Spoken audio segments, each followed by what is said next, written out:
क्या आपको भी बेयर एक्ट की लैंग्वेज को अंडरस्टैंड करने में डिफिकल्टीज होती हैं, या फिर आपको बेयर एक्ट की लैंग्वेज देख कर सिर चकराने लग जाता है? तो hi guys, how are you all. आज इस वीडियो के अंदर हम कुछ ऐसे टिप्स या एक वे जिसको फॉलो करके यदि आप एक बेयर एक्ट को पढ़ते हो तो आपको जो बेयर एक्ट है वो आई थिंक इफेक्टिवली समझ में आ जाएगा और आपको उसका प्रत्येक सेक्शन है उसको अंडरस्टैंड करने में आपको कोई डिफिकल्टी नहीं होने वाली है। और अगर आप चाहते हैं कि जो बेयर एक्ट है आपको इजीली समझ में आ जाए तो इस वीडियो को एंड तक जरूर देखें और इसमें जो भी टिप्स या जो वे है जो आपको बताया गया उसको फॉलो करें, ताकि आपकी जो बेयर एक्ट की लैंग्वेज के ऊपर है जो पकड़ अच्छी बन सके और आप जो आने वाले जितने भी कॉम्पिटिटिव एग्जाम्स हैं उनकी तैयारी अच्छे से कर सकें। तो सबसे पहले हमें जो बेयर एक्ट की लैंग्वेज को पढ़ने से पहले हमें पता होना चाहिए कि बेयर एक्ट है क्या। बेयर एक्ट है एक लेजिस्लेचर के द्वारा पास किए गए एक एनेक्टमेंट की जो एग्जैक्ट टेक्स्ट होता है उसे हम बेयर एक्ट कहते हैं। इसमें जो लॉ की लेजिस्लेचर के द्वारा जो पास किया गया उसकी एग्जैक्ट लैंग्वेज होती है और जो इस बेयर एक्ट की लैंग्वेज है वो अक्सर थोड़ी सी डिफिकल्ट होती है या कंफ्यूजिंग करने वाली होती है। और हमें जो भी कोई लॉ है उसको अगर अंडरस्टैंड करना है तो यहाँ पर नेसेसरी है कि हमें बेयर एक्ट को पढ़ना ही पड़ेगा। किसी भी लॉ को डीपली अंडरस्टैंड करने के लिए हमें बेयर एक्ट की हेल्प लेनी ही पड़ेगी। ओनली बुक्स के थ्रू हम किसी भी लॉ को डीपली अंडरस्टैंड नहीं कर सकते, ना ही उसको डीपली रीड कर सकते। हाँ, बुक्स आपको जो बेयर एक्ट है उसको अंडरस्टैंड करने में जरूर हेल्प करती है। मोस्ट ऑफ द स्टूडेंट्स या टीचर्स हैं वो लॉ को अंडरस्टैंड करने में डिफिकल्टी फेस करते हैं by only reading the bare act. केवल बेयर एक्ट की रीडिंग करके ही लॉ को अंडरस्टैंड करना थोड़ा मुश्किल है। इस वीडियो के अंदर हम सीखेंगे कि एक बेयर एक्ट को किस तरह से रीड किया जाए ताकि हम उसको अंडरस्टैंड कर सकें, या उसमें जो प्रोवाइड किए गए लॉज हैं, सेक्शंस हैं, प्रोविजंस हैं उनको इजीली जो अपने माइंड में सेट कर सकें। तो यहाँ पे कुछ मेथड्स या टेक्निक हैं जिनको अगर हम फॉलो करते हैं तो एक बेयर एक्ट की जब हम रीडिंग करेंगे तो उस समय वो हमारे माइंड में अच्छे से सेट हो जाएगी, वो जो प्रोविजन सेक्शंस दिए हुए हैं। तो यहाँ पर हमने बेयर एक्ट जान लिया क्या होता है। अब देखते हैं हम जैसे शुरू करने से पहले उसको रीडिंग करने से पहले हमें ये पता होना चाहिए कि ये बेयर एक्ट का पर्पस क्या है, यानी कि फर्स्ट स्टेप कहें इस वे का फर्स्ट टिप कहें तो यहाँ पर है कि know the purpose of the act, यानी कि उस एक्ट को नेक्ट करने का पर्पस क्या है, वो एक्ट क्यों प्रोवाइड किया गया है, उस एक्ट का वाई क्या है। आपको किसी भी बेयर एक्ट को पढ़ने से पहले उसके पर्पस या ऑब्जेक्ट को अंडरस्टैंड करना पड़ेगा। ऑलमोस्ट इन एवरी एक्ट के अंदर एक प्रोवाइड किया होता है लॉन्ग टाइटल जो कि एट द बिगिनिंग होता है उस एक्ट की, जो डिफाइन करता है उस एक्ट का ऑब्जेक्ट। फॉर एग्जांपल हम यहाँ पे पहले बात करें कोड ऑफ क्रिमिनल प्रोसीजर की, तो यहाँ पर क्या टाइटल है कि an act to consolidate and amend the law relating to the criminal procedure, यानी कि जो ये एक्ट है वो क्रिमिनल प्रोसीजर से रिलेटेड जितने भी लॉ हैं उनको कंसोलिडेट या उनको अमेंड करने से के रिलेटेड है। अब हमने पर्पस और ऑब्जेक्ट का पता चल गया है। अब नेक्स्ट स्टेप पे जाते हैं। हमें देखना चाहिए उस एक्ट के कंटेंट को, बेयर एक्ट के कंटेंट या इंडेक्स को देखें जिसमें हमें प्रोवाइड क्या किए जाते हैं, चैप्टर्स या पार्ट। वो पार्टिकुलर चैप्टर किस चीज़ के रिगार्डिंग है उसे समझना चाहिए, या वो पार्ट है वो किस चीज़ के बारे में डिस्कशन करता है, किस चीज़ के रिगार्डिंग प्रोविजन या सेक्शन प्रोवाइड करता है, उसको अंडरस्टैंड करें। और किसी भी बेयर एक्ट को समझने से पहले हमें उसके चैप्टराइजेशन सिस्टम है, जो उसका चैप्टर या सेक्शंस दिए होते हैं उसको थोड़ा सा ब्रीफली समझना जरूरी है, ताकि आगे हम जब भी सेक्शंस पढ़ेंगे या चैप्टर में जाएंगे तो उस टाइम हमें पता होगा कि हम क्या पढ़ने वाले हैं। उसके बाद में नेक्स्ट स्टेप आता है रीड द इंटरप्रिटेशन और डेफिनेशन क्लोज। डेफिनेशन क्लोज और इंटरप्रिटेशन क्लोज को क्यों पढ़े? इसको पढ़ना इसलिए जरूरी है कि जब भी हम बेयर एक्ट को आगे डीपली पढ़ते हैं तो उस समय बहुत सारे ऐसे टर्म्स या वर्ड आते हैं जिनका हमें मीनिंग नहीं पता होता। तो ऐसे केस के अंदर जो कोई भी एक्ट है उसके अंदर एक डेफिनेशन या फिर इंटरप्रिटेशन क्लोज है जो प्रोवाइड किया गया है most of the cases bear acts के अंदर। तो उसके अंदर जो टर्म्स दिए होते हैं जो कि एक्ट के अंदर यूज किए जा रहे हैं उनका मीनिंग दिया होता है, जो कि हमें आगे जो सेक्शंस है उनको पढ़ने में हेल्प करेगा। Most of the bare acts के अंदर सेक्शन 2 के अंदर डेफिनेशन क्लोज है वो प्रोवाइड किया होता है। फॉर एग्जांपल कॉन्ट्रैक्ट एक्ट की बात करें तो उसमें जो डेफिनेशन है कुछ टर्म्स की या वर्ड की जो कि यूज्ड होती है एक्ट के अंदर वो प्रोवाइड की गई है सेक्शन 2 के अंदर। और कुछ जो बेयर एक्ट्स हैं उसके अंदर ये सेक्शन 3 में भी प्रोवाइड होती है। ये मैंडेटरी नहीं है कि वो हर एक्ट के अंदर सेक्शन 2 में ही होगी, यहाँ पे कुछ के अंदर सेक्शन 3 में भी प्रोवाइड की गई है, कुछ में भी अलग भी हो सकती हैं। और कभी कभार हम यहाँ पे क्या फेस करते हैं कि कुछ टर्म्स या वर्ड है वो इस डेफिनेशन क्लॉज के अंदर कवर नहीं होती। तो ऐसे केस के अंदर हमें जो जनरल क्लॉजेज एक्ट है उसकी हेल्प लेनी चाहिए उस टर्म या वर्ड्स को समझने के लिए। फिर भी अगर हमें वो टर्म या जो वर्ड है वो हमें समझ में नहीं आ रहा, यानी कि उसका डेफिनेशन नहीं मिली है, मीनिंग नहीं मिला है, ना ही तो जनरल क्लॉजेज एक्ट में, ना ही उस एक्ट के डेफिनेशन या इंटरप्रिटेशन क्लॉज में, तो ऐसे केस में हम लीगल डिक्शनरीज की हेल्प ले सकते हैं। बट हमें उस सेक्शंस के उस टर्म को समझना जरूरी है अगर हम उस सेक्शन को डीपली अंडरस्टैंड करना चाहते हैं। तो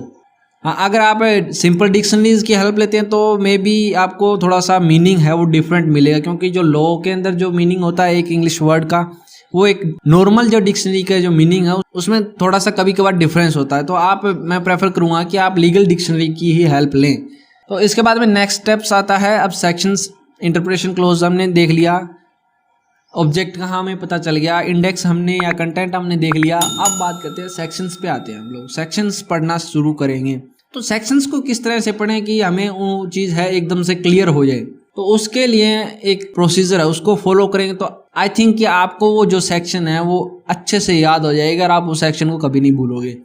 सबसे पहले आपको क्या करना है, उस सेक्शन को एक बार जस्ट रीड करना है, जस्ट रीड। एक बार रीड करने के बाद में उस सेक्शन के अंदर जितने भी इंपॉर्टेंट कीवर्ड आपको जो लगते हों उन कीवर्ड को हाईलाइट करना, बाय द हाईलाइटर कर सकते हो आप, पेन का जो भी आपको ठीक लगे, एज यू थिंक फिट, जैसा कि हर एक सेक्शन में होता है आप वहाँ पे यूज़ कर सकते हो। आप इंपॉर्टेंट कीवर्ड अब आपने है जो हाईलाइट कर लिए। उसके बाद में भी अगर आपको कोई सेक्शन ऐसा है जो बड़ा है, समझ में नहीं आ रहा कीवर्ड हाईलाइट करने के बावजूद भी, तो उस सेक्शन को है जो ब्रेक करें, पार्ट्स में डिवाइड कर दें। जैसा कि हम देखते हैं कि बेरेक्स के अंदर बहुत सारे ऐसे सेक्शन होते हैं जो कि बहुत लंबे होते हैं, बहुत मतलब एक सेंटेंस के अंदर ही कंप्लीट किए होते हैं, बहुत बड़े बड़े, तो उसको समझना थोड़ा मुश्किल, थोड़ा क्या बहुत ही मुश्किल होता है। तो ऐसे केस के अंदर आप उस सेक्शंस को है पार्ट्स में डिवाइड कर सकते हो। जहाँ पर भी आपको कोमा लगे या आपको ऐसा लगे भी ये पार्ट्स इस पार्ट से थोड़ा अलग होने लायक है, तो उसको थोड़ा डिवाइड कर दीजिए, उसको पार्ट्स में याद कीजिए, फिर बाद में उसको कंबाइन कर लीजिए ताकि आपको जो सेक्शन है वो आपको समझ में आ जाए अच्छे से। और इसी बीच में जब आप उसको डिवाइड करो, थर्ड टिप्स क्या है कि उसके अंदर जो कुछ टर्म्स दी होती है उनको स्पेशल टेंशन देने की भी जरूरत होती है। टर्म कौन सी है,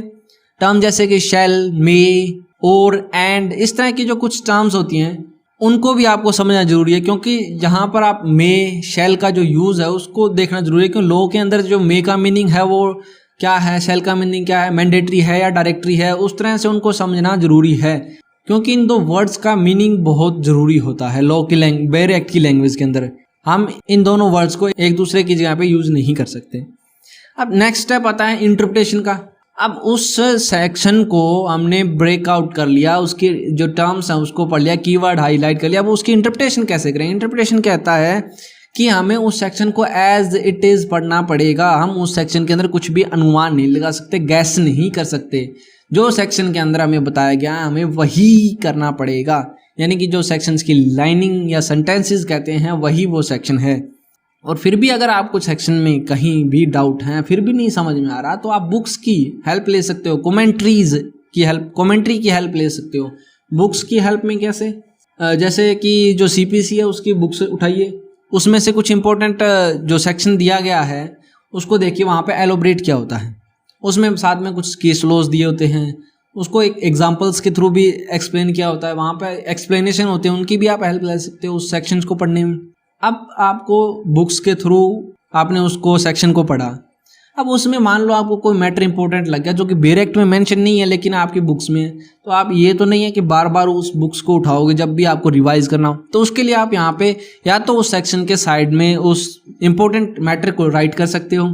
या फिर वहाँ पे आप फ्लैग्स का यूज़ कर सकते हो, जो कि स्टिकी नोट्स होते हैं छोटे छोटे, उनको उस सेक्शन के साथ में लगा सकते हो, ताकि जब भी आप रिवाइज करो तो उस समय आपको किसी भी तरह की कोई परेशानी या डिफिकल्टीज का सामना ना करे। उसके बाद में आती है इंटरलिंकिंग ऑफ द सेक्शंस।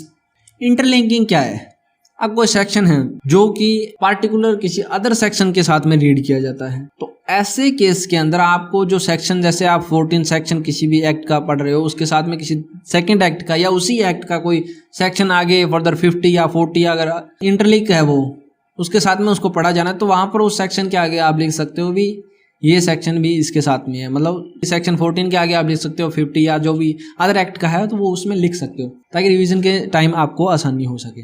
तो ये थी इंटरलिंकिंग, जो कि आपको मैं कहूँ एग्जाम टाइम में बहुत हेल्प करती है। और जो उस सेक्शन के अंदर जो बेसिक कंसेप्ट दिया गया होता है वो दूसरे सेक्शन के साथ इंटरलिंक करने की वजह से और ज़्यादा क्लियर हो जाता है आपके माइंड में, और वो शायद ही भी आप बार बार रिपीटेशन में कभी भूलेंगे। अब हमने उस सेक्शन को ब्रेकआउट करके, एक्सप्लेन करके, बुक की हेल्प लेकर के, इंपॉर्टेंट मैटर के थ्रू समझ लिया, लेकिन अभी भी वहाँ पर कुछ आपको डाउट लगता है कि अभी भी आपके माइंड में ये फिट नहीं हुआ है, तो आप उसको एक्सप्लेन कर सकते हो किसको, अपने आप को, या फिर आप सपोज कर सकते हो कि आप किसी व्यक्ति को समझा रहे हो, अपने मन ही मन में एक्सप्लेन कर सकते हो। उसके थ्रू क्या है कि वो चीज़ है जो आपके माइंड में एक इमेज क्रिएट कर देगी। अगर आपको लगता है कि एक्सप्लेनेशन से बात नहीं बन सकती, तो आप अपने माइंड में एक स्टोरी क्रिएट कर सकते हो उस सेक्शन के रिगार्डिंग, तो आप स्टोरी की हेल्प भी ले सकते हो। ये टिप्स फॉलो करने के बाद हमें जो बेर एक्ट है वो समझ में आ गया, लेकिन अब इसको लॉन्ग टाइम तक याद रखने के लिए क्या ज़रूरत होती है, रिवीजन की।